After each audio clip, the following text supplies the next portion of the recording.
Hello friends, तो आज हम लोग चैप्टर नंबर 2 जो है यानी विज्ञान का बुक है जो न्यू पाठ्यक्रम पर आधारित है, एनसीईआरटी का बुक है, जिसमें हम लोग अभी कक्षा 8 का चैप्टर नंबर 2 पढ़ रहे थे, जिसका नाम है सूक्ष्म जीव हानिकारक एवं लाभदायक। ठीक है, तो उस चैप्टर का क्वेश्चन आंसर आज हम लोग करने वाले हैं। तो चलिए क्वेश्चन आंसर को करते हैं। कह रहा है कि सूक्ष्म जीवों को डैश की सहायता से देखा जाता है, तो आंसर क्या होगा? सूक्ष्मदर्शी। क्या होगा जी? सूक्ष्मदर्शी। सूक्ष्मदर्शी के सहायता से हम लोग क्या करते हैं? सूक्ष्म जीवों को देख लेते हैं। अगला क्वेश्चन है, नीले हरे शैवाल वायु से डैश का स्थिरीकरण कर जिसमें से मिट्टी की उर्वरता में वृद्धि होती है। तो अभी हम लोग पढ़े हैं नाइट्रोजन। क्या पढ़े हैं साथी? नाइट्रोजन। आप लोग कमेंट बॉक्स में बताइएगा कि नाइट्रोजन का प्रतिशत मात्रा कितना है वायुमंडल में। तो वायुमंडल में इसका 78% मात्रा है, ये भी याद रखिएगा। लेकिन इसमें खाली आंसर हम लोग भरेंगे नाइट्रोजन का। क्या? नाइट्रोजन का। एल्कोहल का उत्पादन डैश नामक सूक्ष्मजीव की सहायता से किया जाता है। तो एल्कोहल का उत्पादन ईस्ट नामक, किसके? ईस्ट नामक सूक्ष्मजीव की सहायता से किया जाता है। हैजा डैश के द्वारा होने वाला रोग है। तो हैजा पंडित का टिक न्यू है बैक्टीरिया। आप लोग को ट्रिक भी दिखाए थे, पीछे पढ़ाए भी थे, आप लोग देख लीजिएगा। तो हैजा जीवाणु से होता है।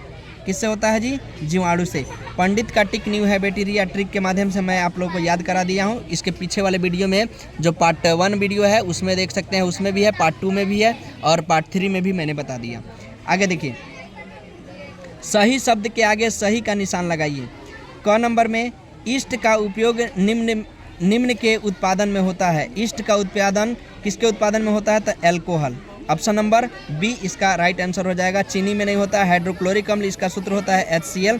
चीनी का सूत्र साथी होता है C12 H22 और O11। याद रखिएगा, C12 H22 O11। एल्कोहल का सूत्र होता है OH साथी होता है एल्कोहल में,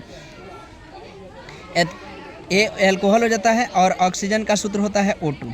आगे देखिएगा, निम्न में से कौन सा प्रतिजैविक है? प्रतिजैविक जो होता है जिसको हम लोग एंटी एसिड के नाम से जानते हैं। तो प्रतिजैविक जो है इसको हम लोग कहते हैं स्ट्रेप्टोमाइसिन।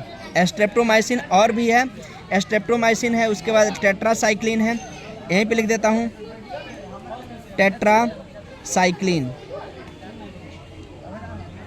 साइक्लिन भी है। उसके बाद एक और रसायन का नाम होता है, इसको एरिथ्रोमाइसिन बोलते हैं। क्या बोलते हैं? एरिथ्रोमाइसिन। ये भी क्या है? प्रतिजैविक है। तो प्रतिजैविक में आएगा स्ट्रेप्टोमाइसिन, टेट्रासाइक्लिन और एरिथ्रोमाइसिन, ये भी याद रखिएगा। सोडियम बाइकार्बोनेट साथी ये होता है खाने वाला सोडा। क्या होता है? खाने वाला सोडा, जिसको हम लोग कहते हैं सोडियम बाइकार्बोनेट, जिसका नाम होता है सोडियम हाइड्रोजन कार्बोनेट यानी NaHCO3। NaHCO3 साथी मैं जो बोल रहा हूँ अगर दिखाई नहीं देता होगा तो लिख लीजिएगा। सोडियम बाइकार्बोनेट खाने वाला सोडा है, जिसका सूत्र होता है NaHCO3। NaHCO3। आगे देखिएगा, एल्कोहल है, मैं तो एल्कोहल के बारे में बताया था। एथिल एल्कोहल का सूत्र होता है C2H5OH जो होता है। एथेनॉल का सूत्र भी होता है। और ईस्ट तो मैंने बताया कि एल्कोहल के उत्पादन में ईस्ट नामक सूक्ष्मजीव का सहायता लिया जाता है। आगे है मलेरिया परजीवी का वाहक है। मलेरिया परजीवी का वाहक है मादा एनोफ्लिज मच्छर, कॉकरोच, घरेलू मक्खी और तितली। तो मलेरिया परजीवी का कारक क्या है? मादा एनोफ्लिज मच्छर। याद रखिएगा, मादा एनोफ्लिज मच्छर, जो कि मादा एनोफ्लिज मच्छर जो होती है ये ठंडे स्थानों पे होती है, नालों में होती है। तो उसको आप लोग कम से कम उसको मारने का प्रयास कीजिए, नहीं तो मलेरिया परजीवी यही इसका वाहक होती है।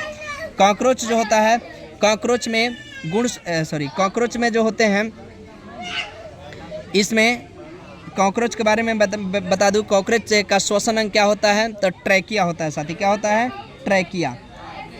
कॉकरोच का श्वसन अंग क्या होता है? यानी तिलचट्टा जो होता है इसका श्वसन अंग क्या होता है?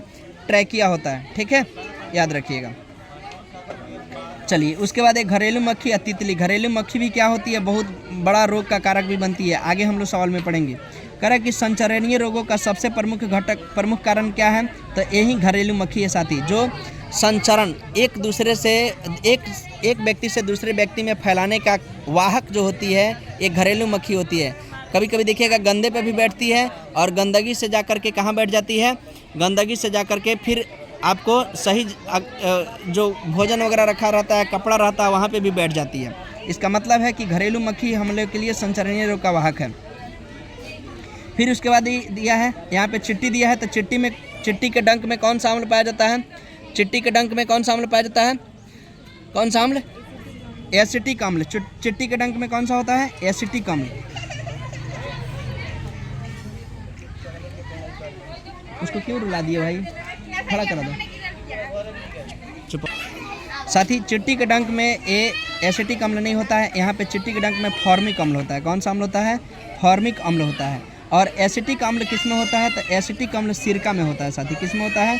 सिरका में कौन सा अम्ल पाया जाता है? तो एसिटिक अम्ल। और चिट्टी के डंक में फॉर्मिक अम्ल पाया जाता है। ठीक है, आगे देखिएगा, कह रहा है कि ब्रेड अथवा इडली फूल जाती है, इसका कारण क्या है? ब्रेड अथवा इडली फूल जाती है, उष्णता, गर्मी नहीं है, पसीना भी नहीं है, ईस्ट कोशिकाओं में वृद्धि है।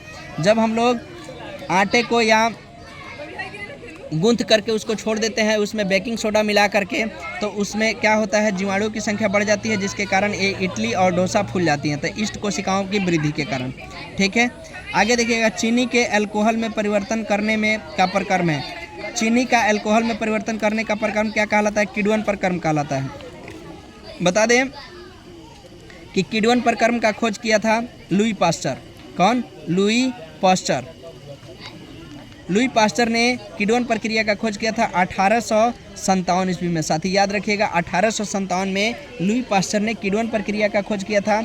और आप ही को बता दें कि लुई पास्चर साहब ने किस चीज़ का खोज किया था? तो लुई पास्चर साहब ने ये जो हम लोग अभी पढ़े थे पौष्टिकरण, किस चीज़ का? पौष्टिकरण प्रक्रिया का खोज किसने किया था? तो लुई पास्चर ने ही किए थे। कब? 1860 में खोज किए थे, लेकिन ये पूर्ण रूप से प्रचलित कब हो गया? 1866 ईस्वी में। ठीक है, आपको बता दें कि चेचक के टीके का खोज किसने किया था? चेचक के टीके का खोज एडवर्ड जेनर ने किया था। कौन? एडवर्ड जेनर साहब ने किए थे 1798 ईस्वी में। 1798 ईस्वी में एडवर्ड जेनर साहब ने चेचक के टीके के खोज किए थे। उसके बाद पेनिसिलिन का खोज किसने किया था? पेनिसिलिन का खोज किसने किया था? तो अलेक्जेंडर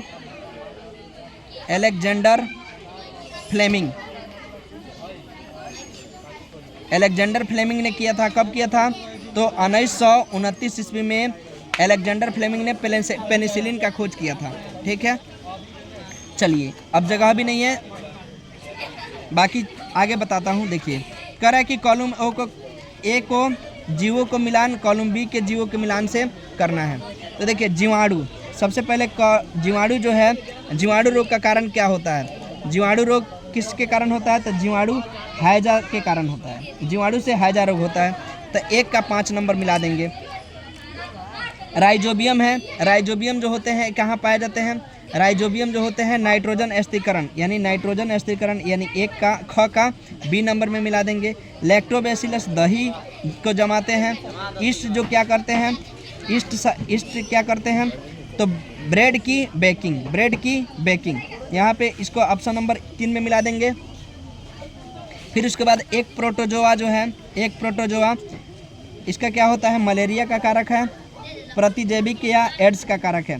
तो एक विषाणु से एड्स होता है, और प्रोटोजोआ से क्या होता है? प्रोटोजोआ से मलेरिया का कारण है। किसका कारण है? मलेरिया का कारक है। और एक इसमें ज़्यादा एक्स्ट्रा दिया है, प्रतिजैविक उत्पादन। ठीक है, तो साथी देख लीजिएगा। आगे क्वेश्चन यहाँ पे अब खत्म हो गया। क्या सूक्ष्मजीव बिना यंत्र की सहायता से देखे जा सकते हैं? तो आंसर में होगा नहीं। यदि नहीं तो कैसे देखे जा सकते हैं? तो सूक्ष्मदर्शी के द्वारा देखे जा सकते हैं। इस तरह के क्वेश्चन यहाँ पे है। अब आप बाकी आगे के वीडियो में हम लोग मिलेंगे, तब तक के लिए धन्यवाद। आप लोग इस चैनल से जुड़ जाइए, और जितने भी क्वेश्चन आंसर होंगे, जितने भी चैप्टर हैं, इसको मैं पूरा फिनिश पार्ट बाय पार्ट आप लोग को करके प्रोवाइड करने वाला हूँ।